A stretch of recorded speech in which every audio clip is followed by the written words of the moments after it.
All praises to the Most High Yahweh Ba'ashem Yahweh Shai, Bahashem Raha Kodash.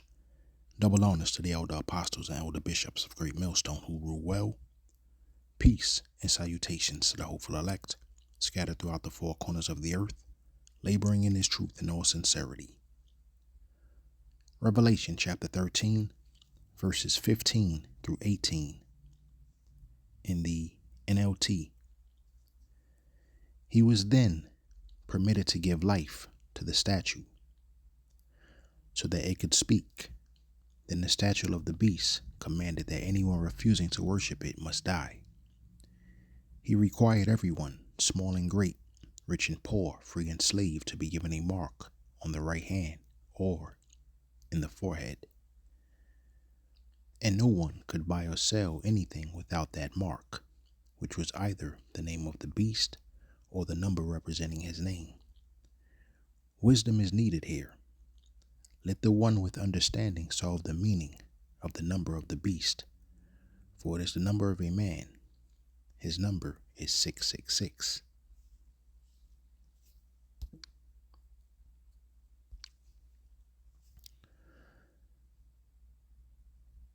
And this is an article that I found a little bit earlier today. This is time.com. This is the website, I believe, for Time magazine. Trump order to require banks to collect citizenship info and process Bessent says. Here's what to know. Treasury Secretary Scott Bessent said that an executive order that would mandate that banks must collect citizenship information from customers is currently in process. Speaking with Semaphore in an interview published on Monday, Bessent went on to say he doesn't believe such a requirement would be unreasonable because why don't we have information on who's in our banking system? I have a place in UK.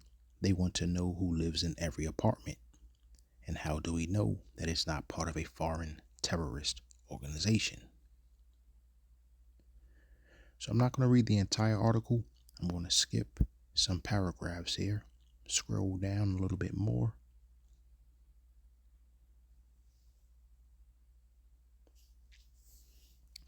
The impact of a requirement of this kind could be widespread, potentially creating hurdles for the U.S. banking system, non-citizens, and millions of American citizens without ready access to documents proving their citizenship.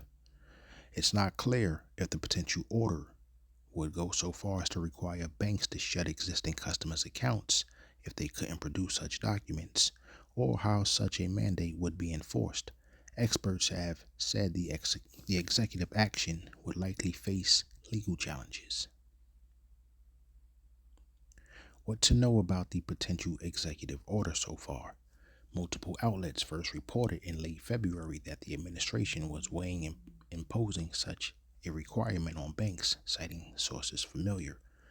The action under consideration, the Wall Street Journal reported, could call on banks to ask both new and existing customers for certain documents such as passports, seeking to maintain a U.S. bank account. Real IDs do not prove a person's citizenship and would not qualify as eligible documentation, Semaphore reported. So right there you're seeing that real IDs do not count. So even that particular, if you have a driver's license and it has like a little yellow star, a little gold star on it, if I'm correct, that was a real ID. And basically what this executive order is stating is that that particular, your driver's license is not enough now. They basically what they're saying is, hey, people are in this country illegally and we're able to get CDL driver's licenses when they shouldn't even be in this country, so they have real ID. So what this executive order is basically stating is real IDs don't count. All right, they want to know who's here illegally, and that is what the entire purpose of this executive order is as it pertains to the banks. And so they're trying to establish a new way now of reestablishing order, I should say. they've allowed this particular issue of mass immigration to spiral out of control, and now they're trying to come up with a solution. And what they're going to do is use the banks as part of the solution in order to implement their new world order, or as we have come to know it, the MOTB. This is going to be a digital system, and it's going to be run off of digital currencies. And if you're not plugged in into this particular system, you're going to have it really hard here. You're not going to be able to, you're going to basically be locked out of the system, unable to participate in society as far as everyday transactions circling around buying and selling. So once again, real IDs do not prove a person's citizenship and will not qualify as eligible documentation, semaphore reported.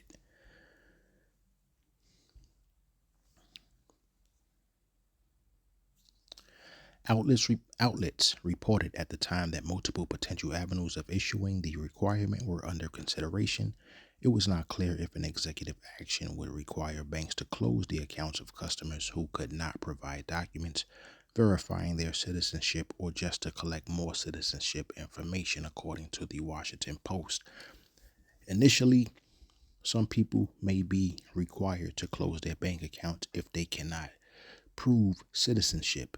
Eventually, though, it will come down to them being given a choice.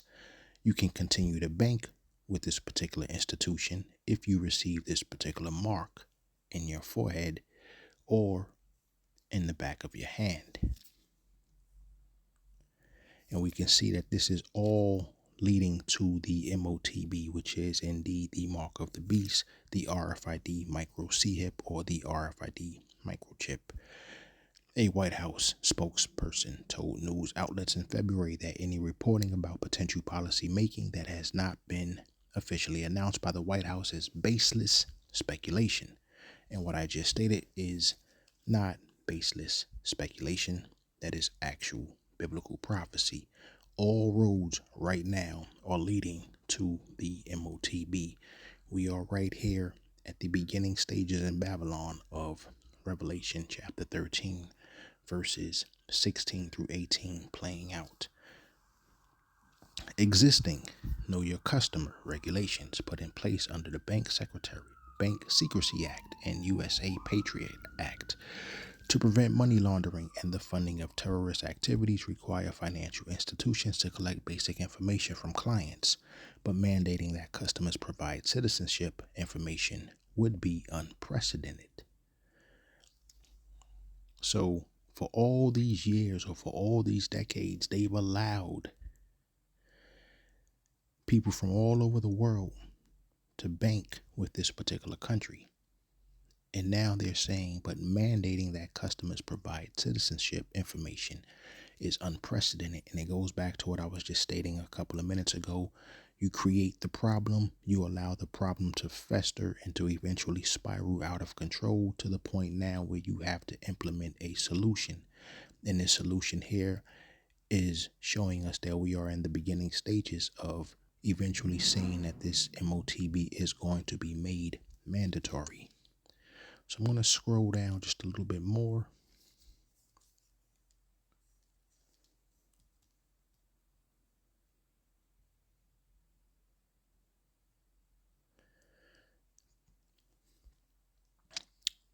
Republican Senator Tom Cotton of Arkansas expressed strong support for the potential executive action reportedly being considered in February.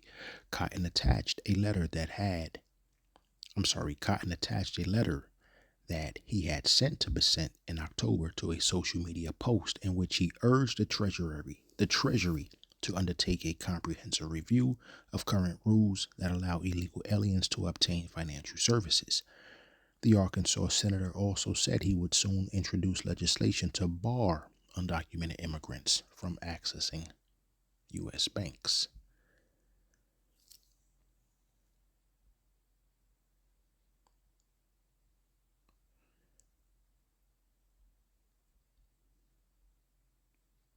How the order could impact banks and their customers.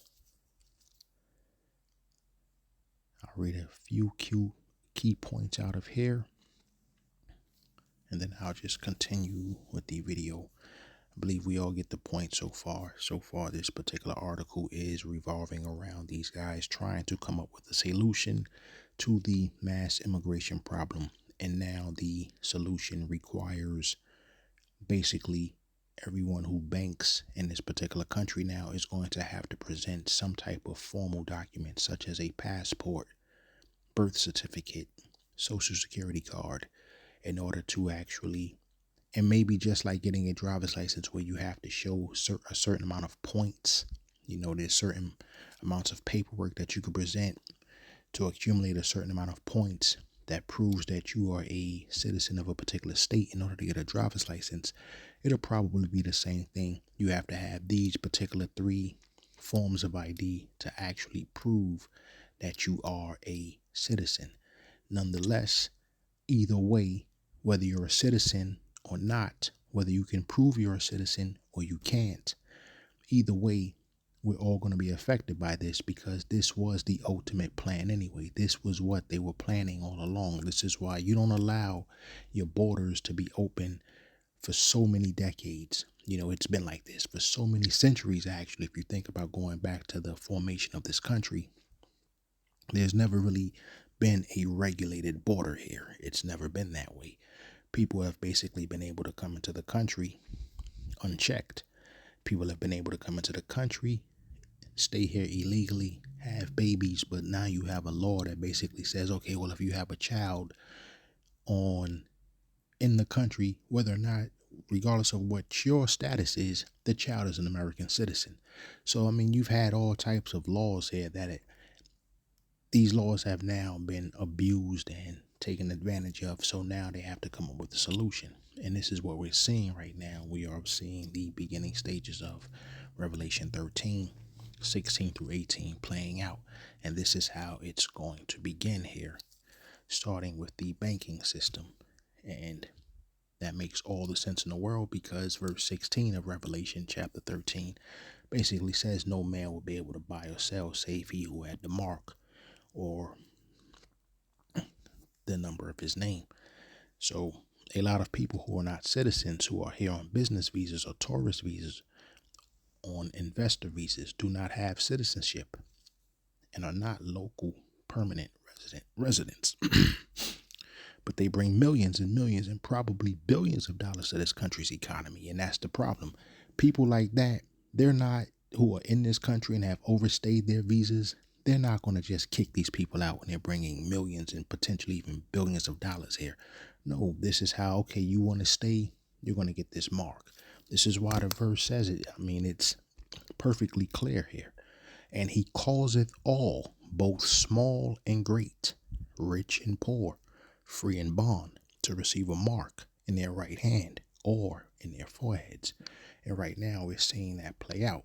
We're seeing this thing play out. And I think we all get the point regarding this particular article. I may come back to it before the end of this video. I may not, but I want to go back to what I was just reading, if I can find that paragraph again.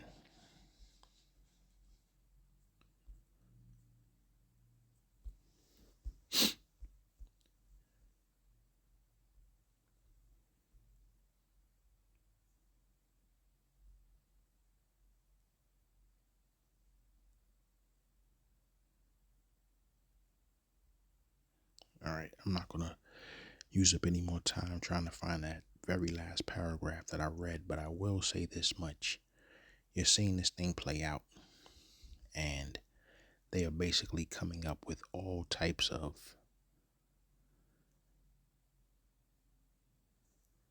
reasons now and justifications now into implementing the MOTB here.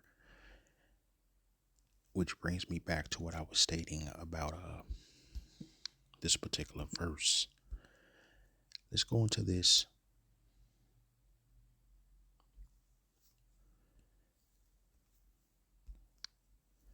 This is Revelation 13 and 16. And he causeth all, both small and great, rich and poor, free and bond, to receive a mark in their right hand or in their forehead. I want to look at this word causeth.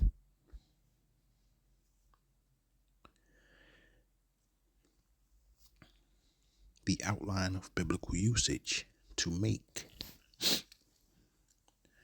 with the name of things, made, to produce, construct, form, fashion, etc., to be the authors of, to be the authors of, the cause, to make ready, to prepare, to produce, bear, shoot forth, to acquire, to provide a thing for oneself, to make a thing out of something, to render one anything, to constitute or appoint one anything, to appoint or ordain one that, declare one anything, to put one forth, to lead him out, to make one do something, cause one to be the authors of a thing, to cause, bring about.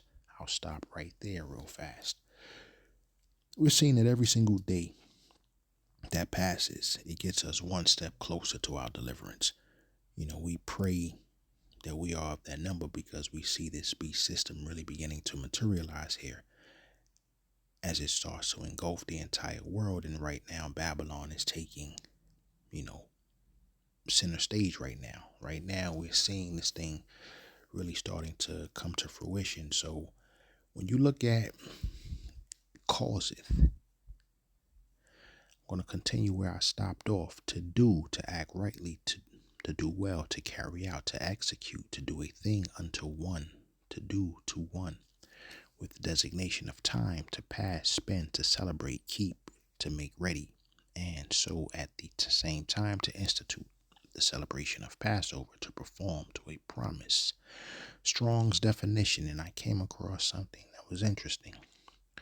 So if you go through everything here in the Strong's definition, and you scroll all the way down, you see where it says transgress the law. So, and he causeth all.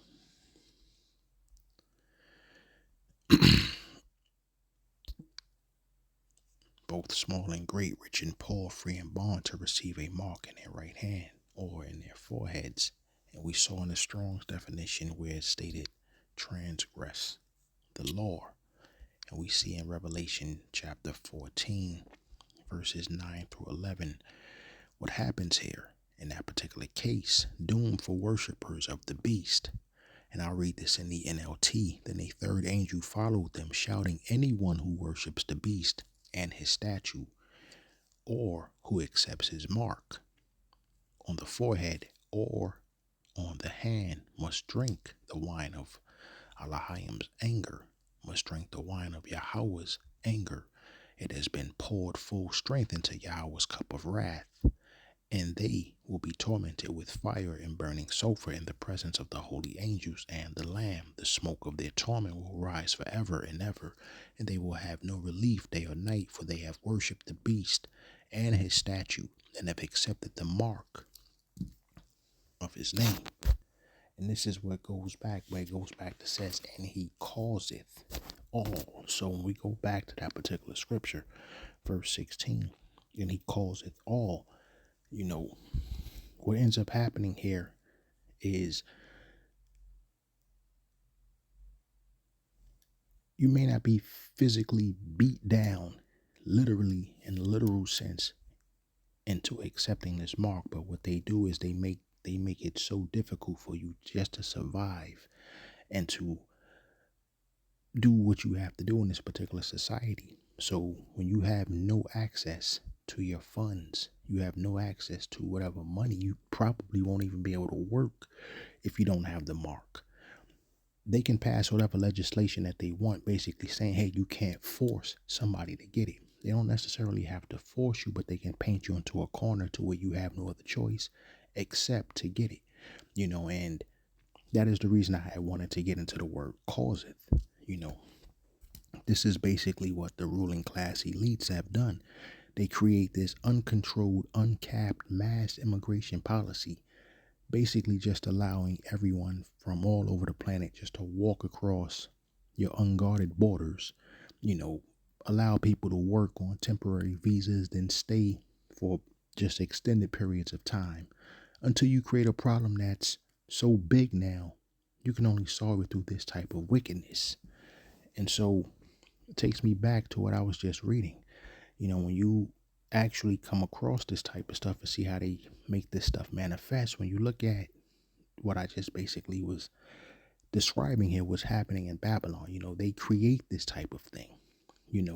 They create these type of problems only to basically come up with a solution that, as fucked up as the solution is, now it affects everyone. Now everyone has a decision to make here.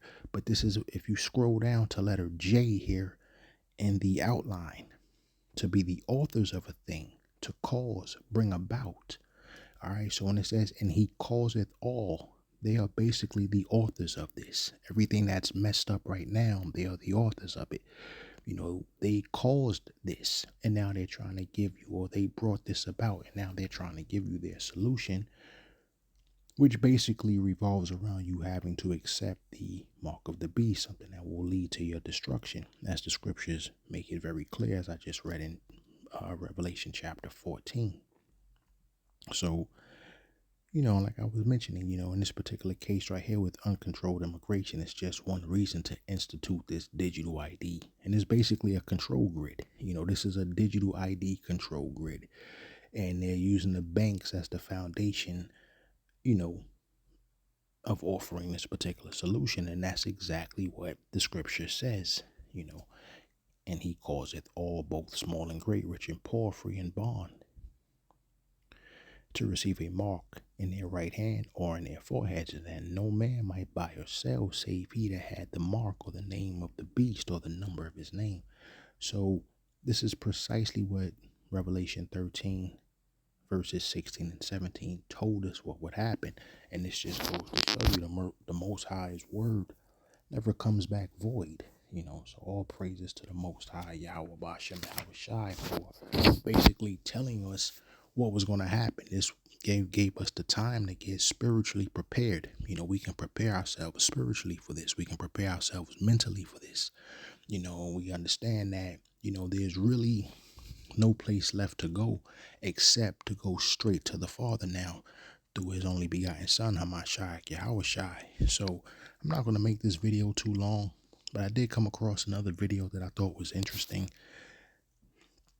And it is once again still pertaining to the banks, to let you know that we are right here at the very end of this. And now I gotta find that video again.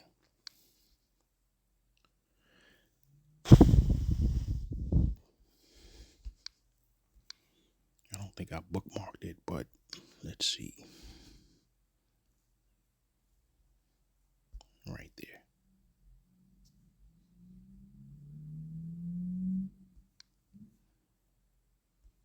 Are going to get fully in. A good compromise is everyone leaves a little bit unhappy, right?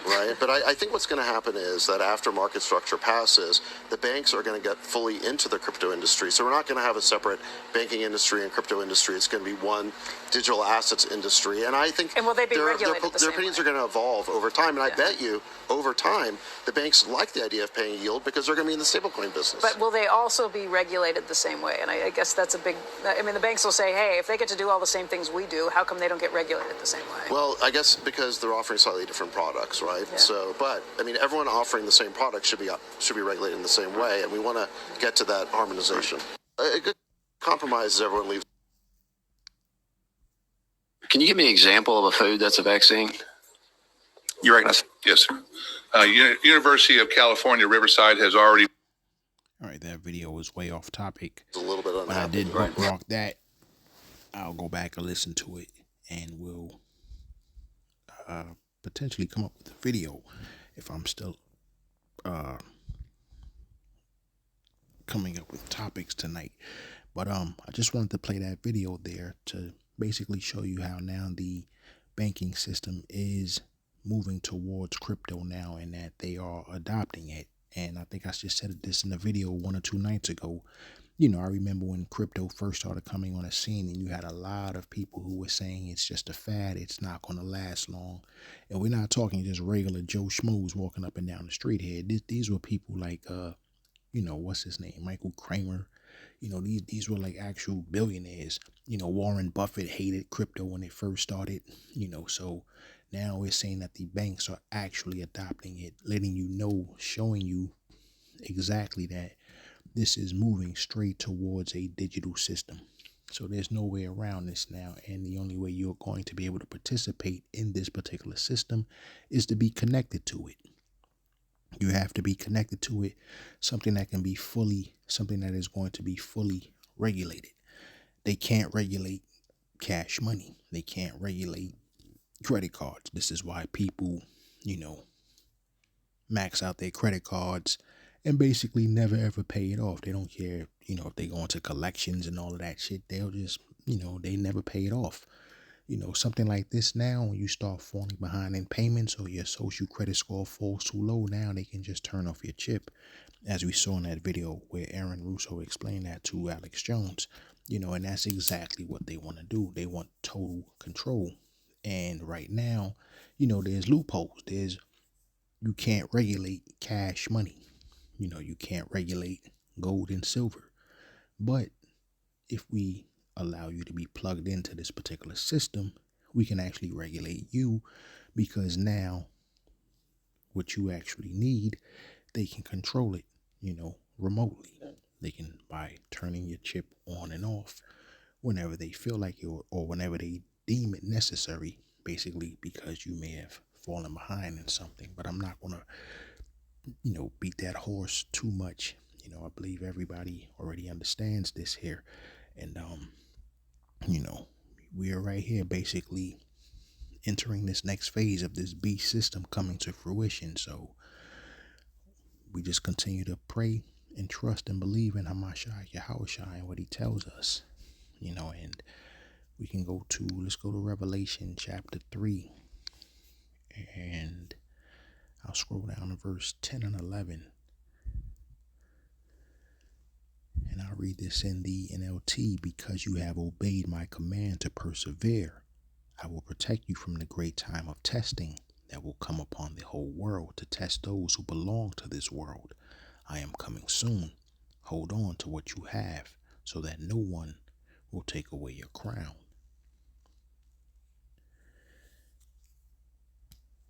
And let's go to one more.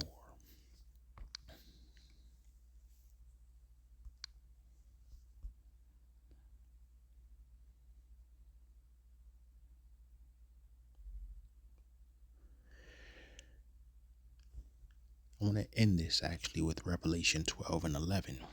And they have defeated him by the blood of the Lamb and by their testimony. And they did not love their lives so much that they were afraid to die. And those of us in the truth, we do understand that this is actually what is going to probably come down to, more than likely. A lot of times, you can't help but think that, for refusal of taking this particular mark here, we are all going to be tested. We are all going to have our faith tested. We are all going to potentially either face death or imprisonment. And, there's just no way around it. But as this particular scripture says, and they did not love their lives so much that they were afraid to die. And that's the reason why I began this particular video actually with Revelation 13 and 15. If we go back to Revelation 13 and 15, in the NLT, he was then permitted to give life to the statue so that it could speak. Then the statue of the beast commanded that anyone refusing to worship it must die. So let's go back to 12 and 11. And 12 and 11 here tells us, and they did not love their lives so much that they were afraid to die. So, you put this together, the beast system right now, the ruling class elite, they are now, right now as we speak, right now as I'm making this video, they are laying this thing out. This is the penalty.